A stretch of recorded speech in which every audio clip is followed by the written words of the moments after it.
I'm Aaron Benson. It's Aaronbenson. I'm a sergeant with the Sioux Falls PD Property Crime Section. I'll be filling in for Officer Clemens today. I had a chance to go through the media log from the last 24 hours. The aggravated assaults are mostly domestic or report calls. Nothing too detailed to go or get into details on that. Frauds, there's a couple stolen credit cards that were used. Larcenies are just generic type stuff. Narcotics, nothing of weight really. There were 2 robbery calls near the same area actually, but one of them was just a report.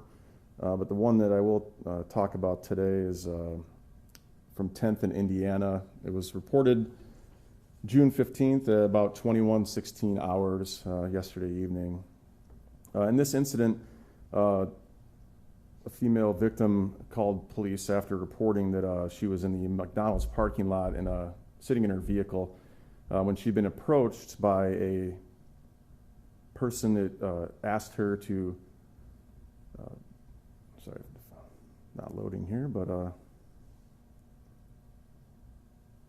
okay, so that she said that a subject, a male subject, Hispanic male or Native American male, came up towards her vehicle and told her that he needed to get, or that she needed to get out of her vehicle, or that he would shoot her, and motioned towards his waistband like he had a gun. The male then eventually did run away across the street heading towards 10th in Indiana. No gun was displayed during the incident, but the officers were able to locate a matching subject nearby. He was positively identified as the subject who had approached the vehicle and threatened the female that was inside. And he was taken into custody after being identified.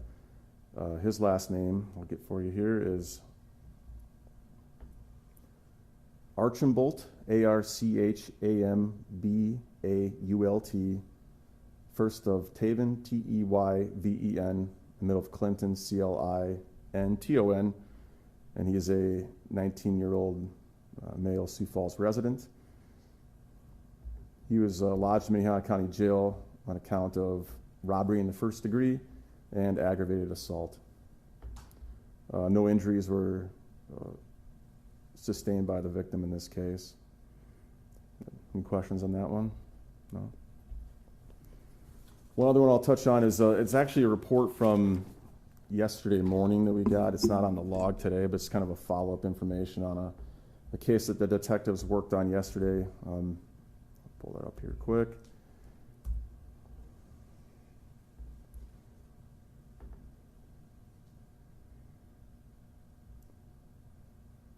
So yesterday morning around 12:30 or after midnight, a security officer at the Washington Pavilion reported the theft of a Velociraptor statue, which was located on the west side of the building. For those who are not familiar, there's a number of dinosaur statues that are over there, and this one was a smaller statue, but the security guard observed 2 males and a female carrying it heading westbound after taking it from the west side of Washington Pavilion. The officers who responded did a great job. They were able to get surveillance footage right away and were able to track the individuals that were carrying the Velociraptor into a building, an apartment near 11th in Minnesota. Detectives quickly followed up on that the next day, yesterday, and were able to go to the apartment building and were pointed into the right direction as far as where the Velociraptor could be located. So they made contact at an apartment there with the female resident who, when opening the door, the detectives could clearly see that the Velociraptor was sitting right inside. They were allowed inside the apartment and made contact with the 3 suspects who were inside, which they eventually were taken into custody for the grand theft. There's two adults and 1 juvenile. I'll give you their names of the adults anyways.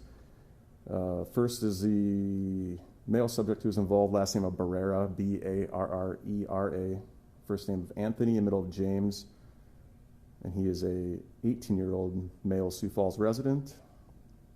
Female subject, last name of Stewart, Stewart, first name of Morningstar, Morningstar, middle of Rose. She is a 19-year-old Sioux Falls resident. Both were lodged at Minnehaha County Jail for one count of grand theft.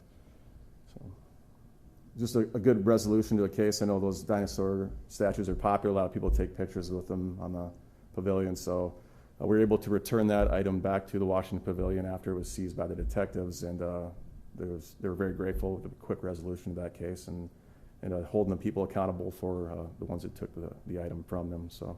You said there was 3 people involved? Yeah, the other one's a juvenile, so I won't mention that. 2 adults, 1 juvenile. 2 adults, 1 juvenile, yep. And that's it. See any other questions? On that robbery case, I did think of one after that. Did you say anything was anything stolen from her, or what? Nothing? No, it was just a threat at the vehicle to give the vehicle or he would shoot her, and then subsequently he ended up running away, and nothing was taken.